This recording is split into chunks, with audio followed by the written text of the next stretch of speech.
So good evening everyone. अभी पिछले 4-5 दिनों से बहुत ही कंफ्यूजिंग मैसेजेस बच्चों के आ रहे हैं कि सर एक बार स्टेप बाय स्टेप गाइडेंस यहाँ पे कर दो सो दैट कि हमारा फॉर्म भरना आसान हो जाए, because this time UPSC has brought multiple changes, बहुत सारा changes have been introduced. So that's why this video is like a step by step guidance. अगर इसको एक एक स्टेप को फॉलो करते चलोगे तो बहुत आसानी से आप फॉर्म फिल कर सकते हो। आई एग्री कि this time UPSC has introduced many cosmetic changes, बहुत सारा socio economic questionnaire and other stuff have been asked, अभी ही service preferences have been asked. So we will see कि क्या कैसे कैसे फॉर्म फिलअप करेंगे। Okay, so let us start with the process. अभी प्रोसेस देखते हैं। See, one time if you have made OTR registration, एक बार आपने ओटीआर जब वन टाइम रजिस्ट्रेशन कर लिया होगा तो उसके बाद you are suppose to fill some of the profile information. तो अगर आप जब रजिस्टर्ड हो तो यहां पर सेलेक्ट मोड फॉर लॉगिन आप करेंगे, ईमेल करेंगे या मोबाइल नंबर करेंगे या ओटीआर। अगर से मैंने मोबाइल नंबर किया तो ऑब्वियस सी बात है यहां पे आप मोबाइल नंबर डालेंगे, उसके बाद you will be getting one OTP of 6 digit, 6 digit का एक ओटीपी आपके मोबाइल पे आएगा, वो ओटीपी डालेंगे और ओटीपी डालने के बाद नेक्स्ट इज, आप खुद से देखो what would happen. Next is ये वेरिफिकेशन कोड को यहां डालना है and then you would be logging in. उसके बाद आपको लॉग इन करना है। ओके, लॉग इन करने के बाद नेक्स्ट पेज पे इंपॉर्टेंट इंस्ट्रक्शंस खुलते हैं, उन इंस्ट्रक्शंस को ढंग से देखेंगे और देखने के बाद अब यहां पे add information to OTR profile है, वहां पर ये सारे इंफॉर्मेशंस को आपको ऐड करने हैं। जैसे कि पर्सनल इंफॉर्मेशन ये ऑटो पॉपुलेटेड आएगा, जब रजिस्टर आपने किया होगा तो ये जो इंफॉर्मेशन आपने प्रोवाइड कराया होगा वो इंफॉर्मेशन वहां पे रहेगा, ठीक है। उसके बाद ओके, सो उसके बाद अदर देन ओटीआर प्रोफाइल यहां पर ये आपको फिल करना है। ओटीआर प्रोफाइल में अब आप कोई चेंजेस नहीं कर सकते यहां पे। अब आप ओटीआर प्रोफाइल में जो है वो चेंजेस यहां पर नहीं अलाउड है, यहां पर एडिटिंग अलाउड है। प्लेस ऑफ बर्थ कहां है, city, town, village, state, UT, post office, district, everything यहां पर आप लिख सकते हैं। उसके बाद नेक्स्ट स्टेप में जब आप देखोगे, यस, यहां पर सिटीजनशिप का कॉलम है, आप मैरिटल स्टेटस क्या है, place of birth, post office, सारे स्मॉल डिटेल्स जो भी हैं that you are suppose to fill, वो सारे आपको जितना भी यहां पे ये सारे छोटे छोटे जो डिटेल्स हैं that you are suppose to provide, ठीक है। उसके बाद लास्ट में आपने जब फोटो आइडेंटिटी कार्ड ये सब डाल दिया होगा यहां पर सेव करेंगे। सेव करने के बाद तुरंत ही आपका एड्रेस इंफॉर्मेशन वाला जो कॉलम है वो खुलेगा। वहां पे आपका एड्रेस डिटेल, दो तरीके के एड्रेस आपसे मांगे जाएंगे, correspondence and permanent. If your correspondence address and permanent address are the same, तो उस केस में आप यहां पे क्लिक करोगे और दोनों को अलग अलग भरने की जरूरत नहीं है। जो आपका कॉरेस्पॉन्डेंस एड्रेस होगा वही आपका परमानेंट एड्रेस होगा। इसको अब आप सेव करेंगे, then you will go to the next stage. Next stage में फोटो और सिग्नेचर को अपलोड करना है। फोटो का ऑलरेडी यहां पे in case if you are facing any issues तो ये आप खोलेंगे और सारे इंस्ट्रक्शंस मिल जाएंगे कि क्या फोटो के लिए करना है।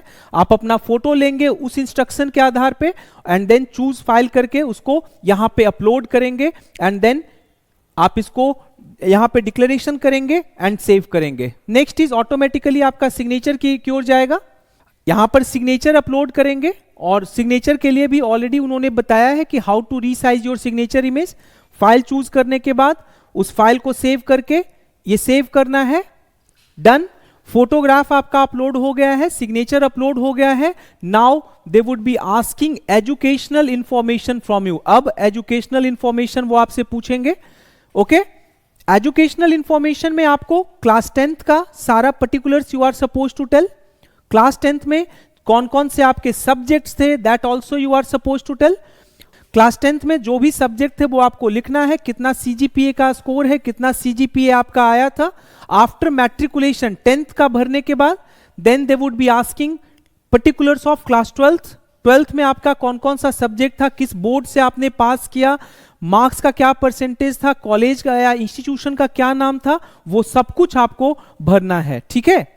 सो 12th में उसके बाद आफ्टर 12th ग्रेजुएशन डिटेल्स, थोड़ा यहां पर उन्होंने डिटेल में मांगा है सब कुछ। ग्रेजुएशन का सर्टिफिकेट नंबर आपसे मांगेंगे। बाय द वे, अगर आप अभी ग्रेजुएट नहीं हो तो आपके लिए ये अप्लाई नहीं होता है। वहां पर एक ऑप्शन आएगा, वहां पे आप लिखेंगे अपीयरिंग, और वहां पे सिर्फ मार्कशीट अपलोड करना है, आपको ग्रेजुएशन का सर्टिफिकेट अपलोड नहीं करना है। उसके बाद ये 3 सर्टिफिकेट्स आपको वहां पे अपलोड करने होंगे मैट्रिकुलेशन का, या तो ग्रेजुएशन आप पास्ड हैं या उसका मार्कशीट, अगर इन case if you have not gotten graduation certificate, and photo ID, Aadhaar, voter ID, pan card, passport, DL, इनमें से कोई भी एक फोटो आईडी को आप दे सकते हैं। In addition to that, in case if you are claiming for age relaxation, तो उस केस में you are suppose to upload this certificate in support of claiming your age relaxation.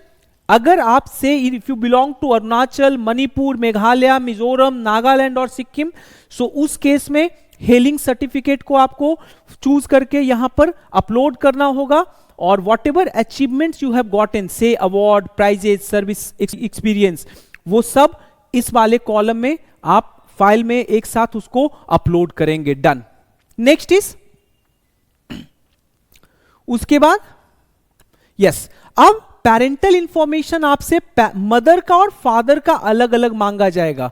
Mummy का और पापा का दोनों का अलग अलग है। फादर का पहले यहां पे डालेंगे, फादर का नाम क्या है, उनका नेशनलिटी, प्रोफेशन, उनका एड्रेस।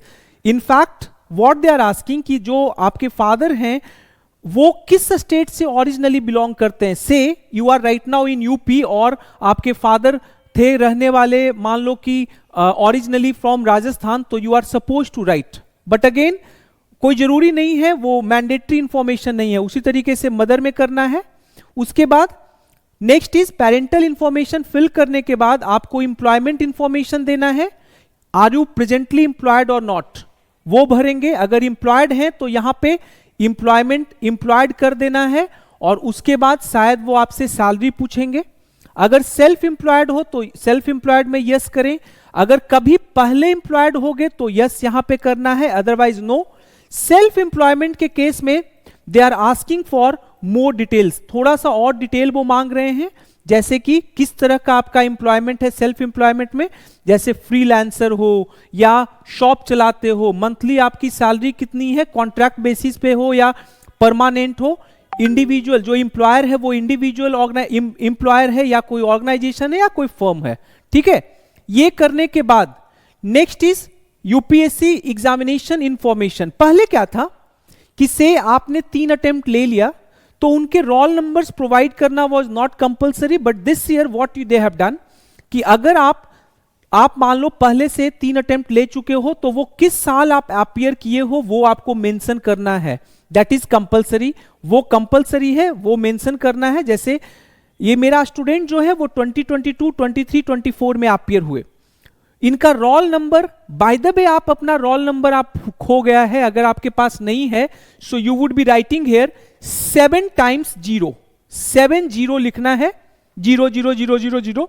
फिर से अगेन नेक्स्ट ईयर का भी रोल नंबर भूले हुए तो हर बार 0 0 0 7 टाइम्स आपको मेंशन करना है।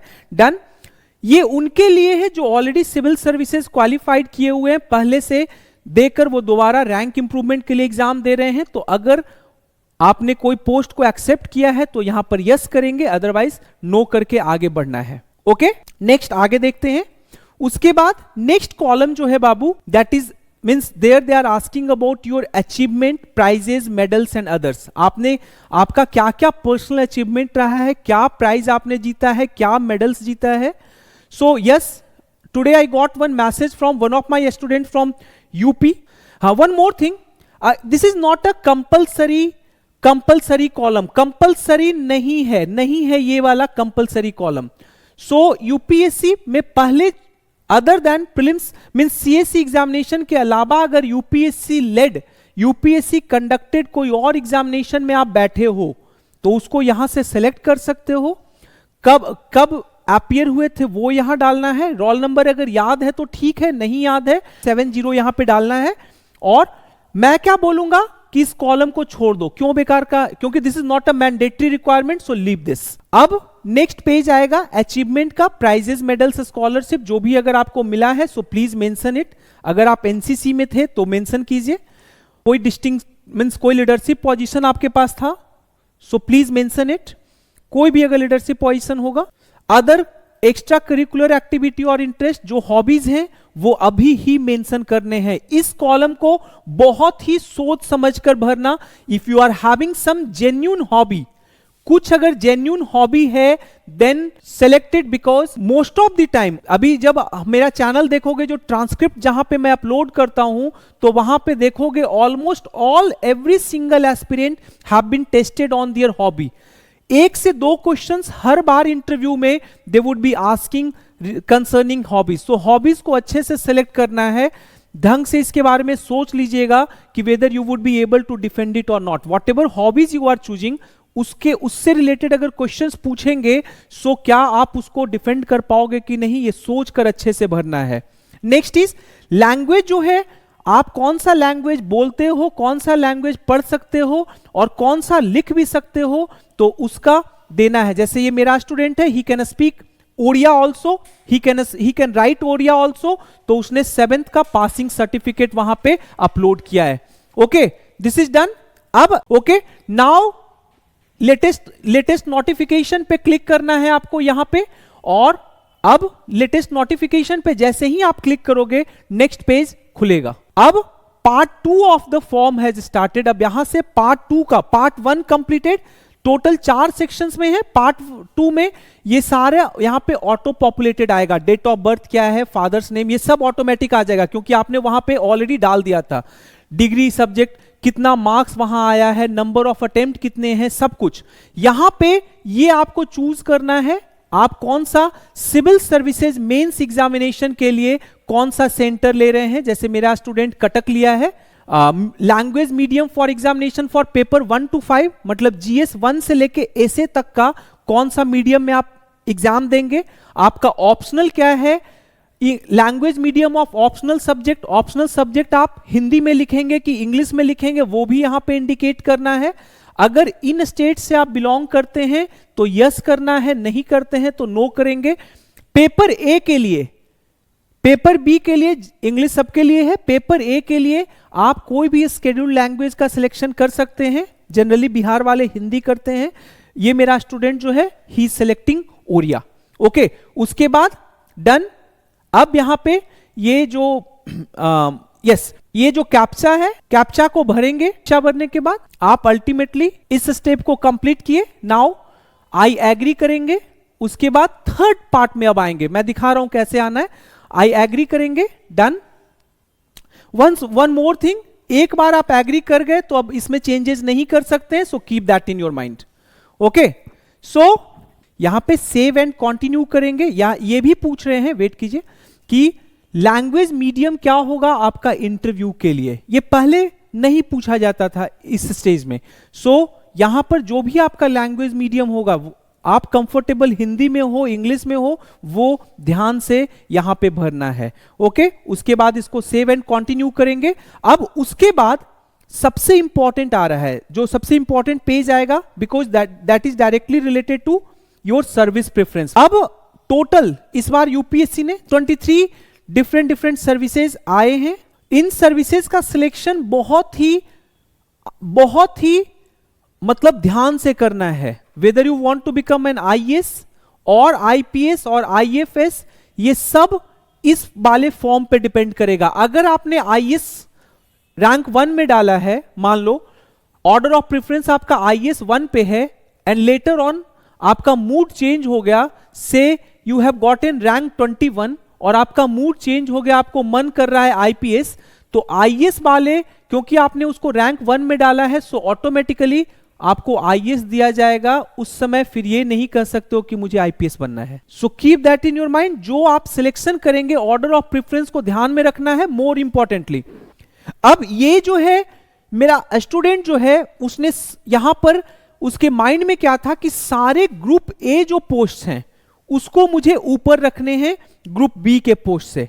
लेकिन बहुत सारे स्टूडेंट्स का क्या होता क्या है कि आफ्टर चूजिंग दीज 3 सर्विसेज, 1 2 3 इनको चूज किया, उसके बाद ज्यादातर बच्चे जो हैं वो चूज करते हैं Indian revenue service, custom and indirect taxes, Indian revenue service, income tax, 4/5 वो रखे। उसके बाद 2-3 और इंपॉर्टेंट सर्विस है, Indian audit and account services जो है उसको चूज किया। कुछ लोग इंडियन पोस्टल सर्विस को पहले रखते हैं, फिर Indian railway management service, traffic को कुछ लोग रखते हैं, पर्सनल को। तो ये 9-10 सर्विस चूज करने के बाद बहुत सारे स्टूडेंट्स जो हैं वो मूव करते हैं यहां डैनिक्स में।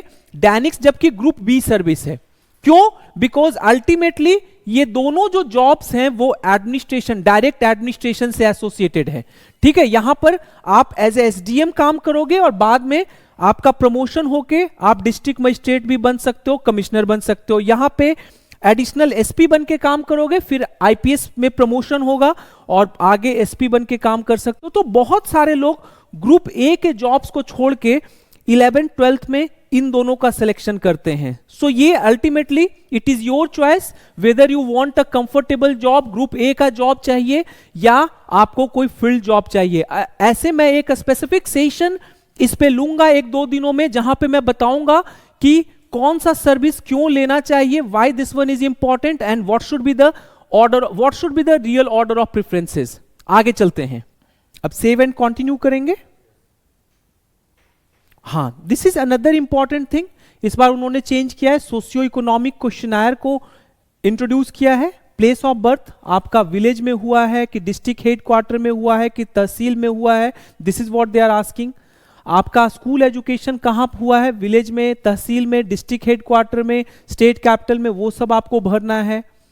प्लेस ऑफ रेसिडेंस जो है after completing your class 12th वो पूछ रहे हैं कि वो विलेज में रहा था, टाउन में या डिस्ट्रिक्ट हेडक्वार्टर में या स्टेट कैपिटल में, वो आपको डालना है। So basically they are trying to understand whether you belong to rural areas और अर्बन एरियाज। वो बैकग्राउंड आपका चेक कर रहे हैं कि आप रूरल एरिया के हो कि अर्बन एरिया से हो। ओके, एंड देन अल्टीमेटली यहां पर ऑन द बेसिस ऑफ इन सारे आंसर्स के बेसिस पे ये आप डिसाइड करो खुद से कि आप रूरल एरिया से बिलोंग करते हो कि अर्बन एरिया से। एजुकेशनल पर्टिकुलर वो पूछेंगे, स्कूल लेवल आपका में इंग्लिश था कि हिंदी था, कॉलेज लेवल में क्या था, किस टाइप के इंस्टीट्यूशन से आपने पढ़ा, प्राइवेट स्कूल से कि पब्लिक स्कूल से, type of institution college level पे प्राइवेट कॉलेज था, ग्रेजुएट डिग्री क्या है आपका वो सब आपको बताना है, इंजीनियरिंग है। पोस्ट ग्रेजुएशन अगर आपने किया है तो ये एप्लीकेबल है, otherwise not applicable, not applicable, not applicable. Present employment status आपका क्या है, अनएम्प्लॉयड हो तो अनएम्प्लॉयड करोगे। उसके बाद particulars of the competitive examination for employment finally qualified, जो बच्चे क्वालिफाइड हो गए हैं बस उसके लिए वो करना है। ठीक है, नेक्स्ट इज पेरेंट्स का भी बैकग्राउंड उन्होंने मांगा है। आपके फादर मैट्रिकुलेट हैं कि ग्रेजुएट हैं कि पोस्ट ग्रेजुएट हैं वो आपको डालना है। मदर का क्या है वो आपको यहां पे डालना है। ओके, नेक्स्ट इज अगर किसी कोचिंग इंस्टीट्यूट से आप पढ़ाई कर रहे हो वाइल प्रिपेयरिंग फॉर यूपीएससी, इस बार पूछ रही है कि सिविल सर्विसेज प्रीलिम्स एग्जामिनेशन में क्या आपने कोई कोचिंग सेंटर से पढ़ा है कि नहीं पढ़ा है। I would ask you to be honest, honest in the sense कि अगर आप किसी प्राइवेट कोचिंग सेंटर से पढ़ रहे हैं please let them know, because most of the time they would come to know, उनको समझ में आ जाता है कि आपने पढ़ा है कि नहीं पढ़ा है। ठीक है, तो अगर कर रहे हैं तो इसमें कहीं कोई इशू नहीं है, वो कोई बहुत बड़ा मुद्दा नहीं है। अब जो मेरा स्टूडेंट है उसने लिख दिया ओपनली ऑनेस्टली कि सर मैं पढ़ा हूं तो मैं लिखूंगा private coaching centre, private coaching centre. Personality test भी वो लास्ट टाइम दिया था तो उसने लिखा कि private coaching centre. Last year he also qualified for interview. ठीक है, नेक्स्ट इज चलते, यस, नंबर ऑफ अटेम्प्ट्स अभी तक आपने कितना बार ये हुआ है, नंबर ऑफ टाइम्स कितनी बार क्वालिफाई हुए हैं, तो वो सब आपको बताना है। ठीक है, यस। अब इसने सजेशन बहुत लंबा सारा दिया है। इसने एक सजेशन दिया कि please don't make application process so lengthy and cumbersome, बहुत डिफिकल्टी हो रही है। One more thing, kindly release prelims key and marks along with prelims result. Prelims का रिजल्ट के साथ ही ये बोल रहा है कि प्रीलिम्स का की को भी रिलीज कर दीजिए for the sake of transparency and to make our preparation more wholesome, ताकि हम लोग को शुरू में ही आइडेंटिफाई कर लें कि वीकनेस क्या था। ठीक है, and then save and continue, आप सेव करेंगे, कंटिन्यू करेंगे, उसके बाद ये हो गया क्वेश्चनर कंप्लीट। यस, एक और चीज पूछ रहे हैं इस बार कि अगर आपने सोशियोलॉजी ऑप्शनल लिया तो क्यों लिया। उसमें डिफरेंट डिफरेंट ऑप्शंस हैं। मेरा स्टूडेंट ने ये सिलेक्ट किया कि because his course content is relevant to social life. मैं PSIR पढ़ाता हूं but his optional is sociology. Yes, last में ये डिक्लेरेशन आएगा which you are suppose to give. ये आपको यहां पे इस डिक्लेरेशन को आप यस करेंगे, यहां पे इसको एक्सेप्ट करेंगे। उसके पहले you get an option to see your application form. जो अभी तक आपने भरा है उसको प्रीव्यू कर सकते हैं, और वो उसमें अगर आपको लगता है कि कुछ इश्यूज हैं सो उस केस में आप वहां पे जाके फिर से मॉडिफिकेशन कर सकते हैं। बट एक बार आप यहां पे फाइनल सबमिट कर दिए so you can not bring any changes. तो एक बार मैं बोलूंगा कि एप्लीकेशन को यहां पे ध्यान से प्रीव्यू कर लेना है and then go for final submission. इसको सेव भी कर लीजिएगा, ठीक है। प्रीव्यू करने के बाद इसको फाइल को PDF बना के सेव कर लेना। अब सबसे लास्ट, ये पार्ट 1, पार्ट 2, पार्ट 3 हो गया। सबसे लास्ट स्टेज में पार्ट 4 में 3 स्टेप्स हैं। ये तो आपने पहले ही कर दिया था, अपलोड एंड सिग्नेचर। तो अब एग्जामिनेशन फी पे करेंगे और उसके बाद सबसे लास्ट में प्री एग्जामिनेशन के लिए आपका सेंटर सिलेक्शन करना है, और उसके बाद लास्ट में डिक्लेरेशन को एग्री करके that would be the final submission. अब यहां पे एग्जामिनेशन फी को आप क्लिक करेंगे और जाएंगे फी भरने। सारा ऑप्शन है, या तो आप डेबिट कार्ड से दे सकते हो, UPI से दे सकते हो। You are suppose to you know give 100 rupees, 100 rupees charge है, 100 रुपीज देंगे। महिलाओं के लिए, SC STs के लिए कोई पैसा नहीं लगेगा। Rest of the other candidates they are suppose to give 100 rupees, ठीक है। इसको UPI के थ्रू भी आप पेमेंट कर सकते हैं। पेमेंट करने के बाद कंटिन्यू करेंगे एंड अब लास्ट स्टेज पे आ गए, centre selection and agreeing to declaration. यहां पर आप एग्जामिनेशन सेंटर को सिलेक्ट करेंगे प्री के लिए। मेरा स्टूडेंट ने संबलपुर उड़ीसा को सिलेक्ट किया है, तो संबलपुर उड़ीसा यहां पे आएगा। आप कुछ भी कर सकते हो, से if you want to select Shillong, Siliguri, जो मन है कर लो। उसके बाद डिक्लेरेशन को एक बार पढ़ना है एंड देन ये डिक्लेरेशन और एग्री को जो भी है इसको यहां पे क्लिक करेंगे। आपका फॉर्म सबमिट हो गया, कॉन्ग्रेचुलेशंस। नाउ फर्स्ट स्टेज आप क्रॉस कर चुके हैं, well beginning is half done. अब यहां से प्रिपरेशन अच्छा से शुरू कर दो, मॉक टेस्ट लगाना शुरू करो एंड बिलीव मी प्री आसानी से होगा। Best of luck, take care, good luck.